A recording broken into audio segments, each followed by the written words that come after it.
आज सुबह 23 अप्रैल को अल्लामा इकबाल पुल पर जरूरियाती जिंदगी के सामान न मिलने की वजह से परेशान कुछ लोग, जिनमें ज्यादातर बच्चे शामिल थे, पुल पर जमा हो गए। इन परेशान अवाम का कहना था कि इनको रोजमर्रा का सामान लाने के लिए दिक्कतों का सामना करना पड़ रहा है और इस पर अल्लामा इकबाल पुल पूरी तरह से बंद है।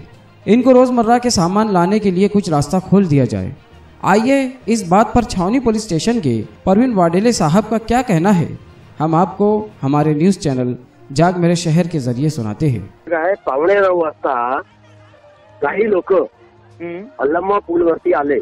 मुलं होते, काही मुलं, काही हे होते आणि त्यांनी तो जो आपण बॅरिगेट लावून जो रस्ता बंद केलेला आहे, त्यांचं म्हणणं होतं की बाबा आम्हाला अत्यावश्यक जीवनावश्यक वस्तूंच्या खरेदीसाठी आम्हाला इथून जाऊ द्या, असं त्यांची मागणी होती।